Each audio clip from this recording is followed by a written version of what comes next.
Hi, how you doing? This is Stiletto coming at you from the Wild Wild West. Doing a little short video for you here today.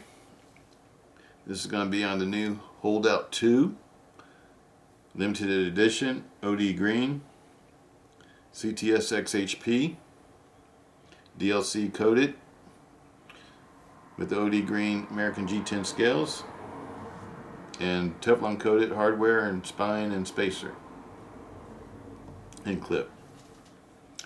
But anyway, let's go through the specs real quick.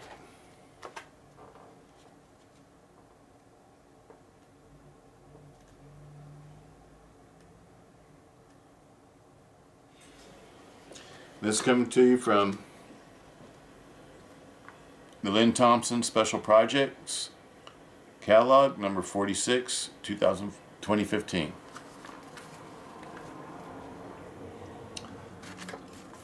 This is what the standard holdouts look like. The standard factory models look like, according to the catalog. I think this picture might be slightly wrong though, because I think they're using the last year's models, because I can tell the handle scales are different. This year's model doesn't have this kind of checkering. These look like the old Oz 8 versions. And the specs, well, let's check out the specs.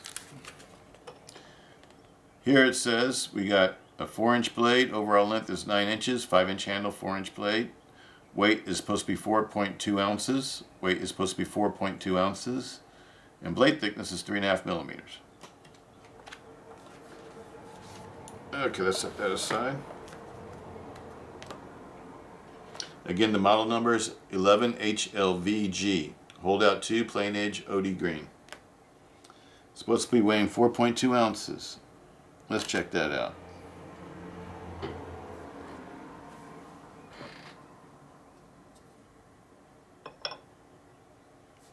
I'm showing 3.7. 3.7. And that makes sense to me. Let's look at last year's model, or the previous version. Oz 8 version. 4.1, which is very close to 4.2. I bet you it might be almost 4.2 ounces. And I think that's what they're basing that on. This one has thicker scales.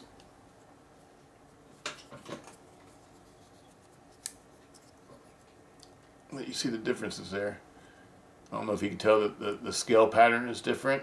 And this is like this one looks like the one that they're showing in the catalog still. And this is the new version. It just has different colors, but the scales would be the same if they were black. It'd just be just be black as opposed to being OD green. And it wouldn't, and a new one wouldn't have the DLC finish, because this is a special edition one. It'd have the satin polish finish like this one, and the hardware would look like this one. But the scales are different.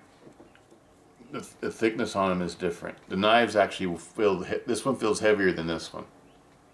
The Japanese Oz 8 version, it feels heavier. Same thing went for my Voyager, my extra large Voyager, compared to the new Rawls special edition Voyager that I bought. The Rawls Voyager felt lighter, even though it's like the same knife, same size knife.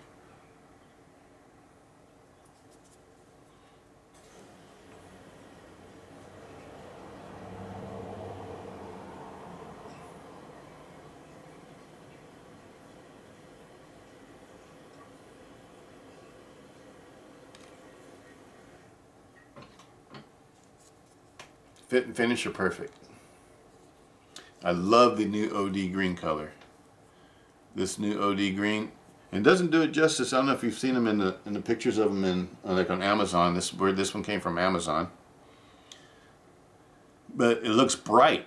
It almost looks like a neon green, and that's not the color of it. So I think they're misrepresenting these knives when they're showing them on Amazon, because this is what it looks like. It's a dark OD green, like a U.S. Army military OD green. That's what it looks like to me.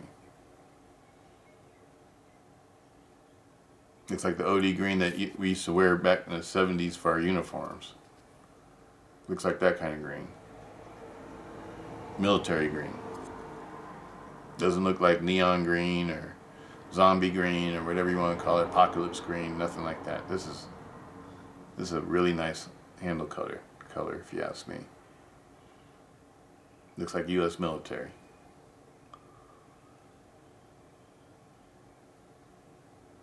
And the finish on the DLC, the finish on that is like a really tough, hard wearing finish. It looks like it's almost like a blued finish. Doesn't look like paint. It has a different kind of a finish to it.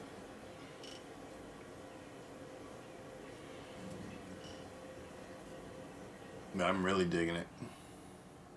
I bought this one for pocket carry, for front pocket pants carry. This one I carry inside my jacket pocket and inside my leather vest pocket when I ride my bike, motorcycle. But I don't like to carry it in the front pocket because it's too flashy. I don't like carrying things in my front pocket with flashy pocket clips and hardware. It attracts too much attention, sometimes the wrong kind of attention. I like things to be more subdued and things that don't attract attention. That's what I bought this one for. So this one is not replacing this one by any means.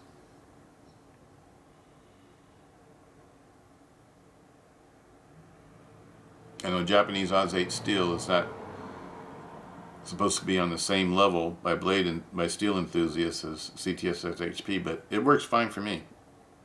I've been using it for years now. Doesn't hold the edge like this does though, but this is super easy to resharpen and super easy to maintain, and it's not expensive. Because when you add CTSX HP, it doubles the price of the knife. This one you can probably get for less than $50 now, and this one you'd probably be hard to find less than $100. So,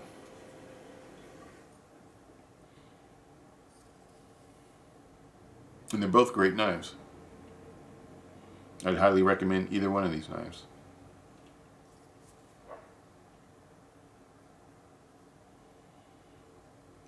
And the only reason why I bought this one because the other one that I bought for front pocket carry that was DLC coated, the Swift 2, as you know, died.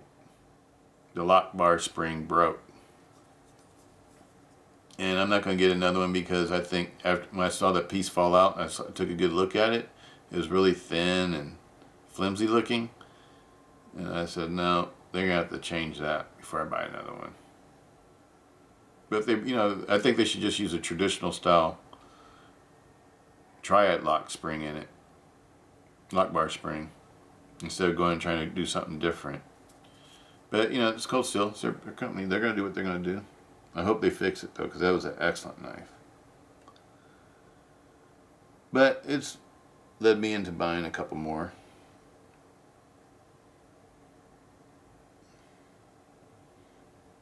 I have another one on the way too that I'll be doing a short video on.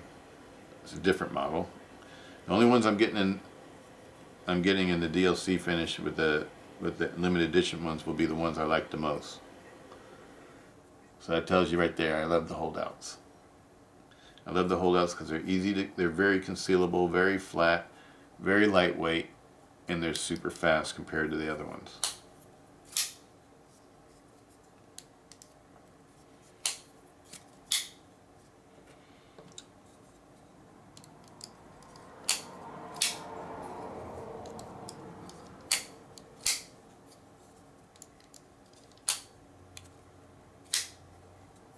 See, let's open them legal and see how fast they are. That's not a wrist flick.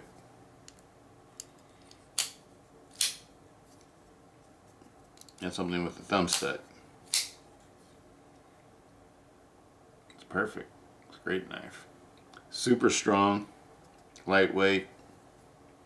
I love the full flat ground blade. Full flat ground blade is good for everything. I mean, it's good for for meat processing, for filleting fish if you're out fishing somewhere. Making cut bait. It's good for a lot of stuff. I don't do wood processing and things like that. I just use my knives for daily cutting chores. But I like to have a knife that I can also use for whatever I need it used for. If I have to use it for an emergency situation or unexpected situation, should I say. I want a knife that can handle that too. If I'm going to carry a knife, because I don't carry a bunch of knives, and I just carry either one or two knives at a time. No more than 2. Usually just 1. No, I mean, the knives that I carry, when I do carry just 1, I want a knife that can do everything.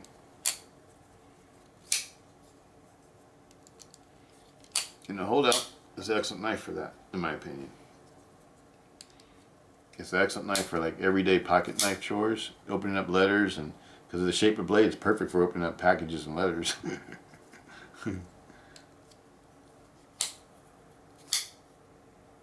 It could be good for self-defense if you had to use it for that. Because the grip's neutral, you can flip it around any kind of way that you want to. It could be used as a cue baton. Not quite as good as a Tie-Light 6, but for that. But you can use it as a cue baton. Has a real slim profile in your pocket. It's a great knife. I'm surprised these don't get more attention than they get. Because to me, this is a really awesome knife. It's a good all-round knife.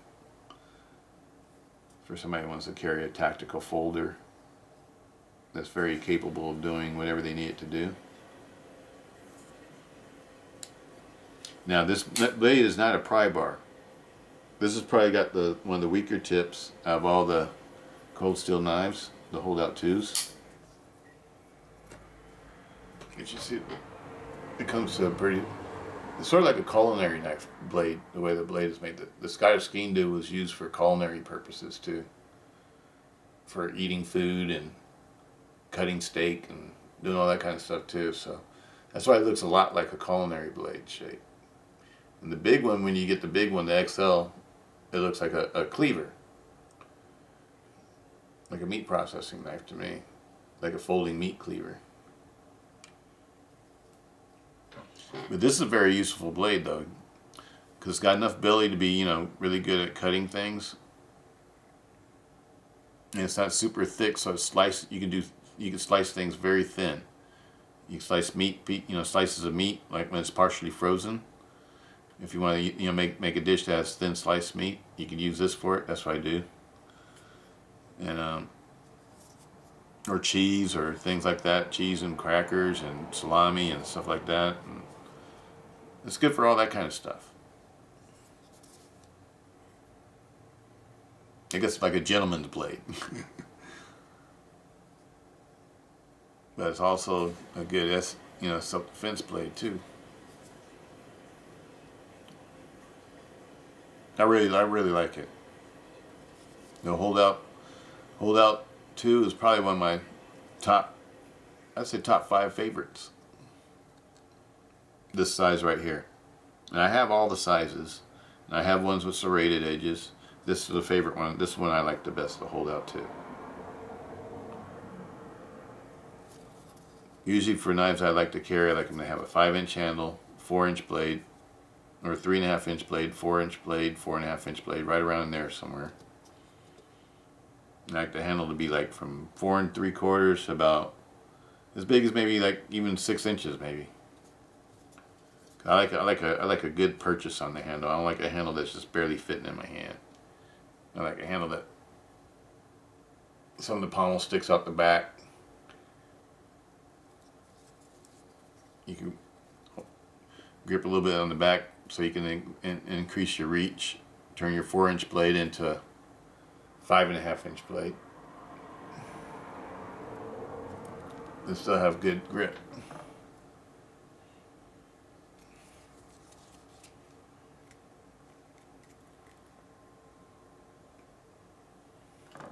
Thing I like about these, they flip around your hand so nicely. And your grip doesn't feel like it's really changing. The only thing that you feel different is where the pocket clip is. So that's what that lets you know where your edge is.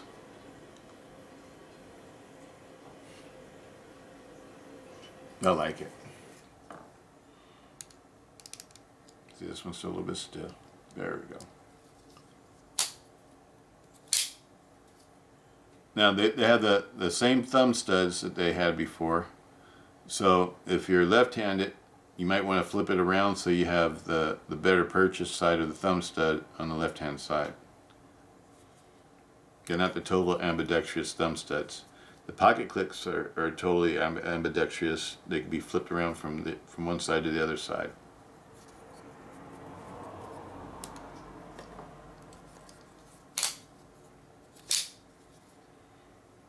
Here they are. New for 2015. American CTSX HP, American G10 OD green scales with a new pattern and thinner. This is Japanese AUSAA with the thicker American G10 scales. Weighs a little bit more, 4.1 ounces, 3.7 ounces. Other than that, they're pretty much the same. I don't think you can swap the hardware around because this one has thinner scales, so I'm sure the screws and pins and everything are a little bit different in size and shape. And not shape, but in size. So these are different knives. These aren't the same knives. Even though basically they look the same and everything else, the handles are different. I don't think that they can be swapped around very easily without, you know, being able to have, you know, to use the same kind of hardware and stuff. But anyway, that's it for that. I hope you enjoyed. Just replaced the Swift. The Swift that the lock bar broke on. Swift 2. I have another one I have coming that I bought 2 of them to replace the Swift. And that's it. Peace out. Stiletto.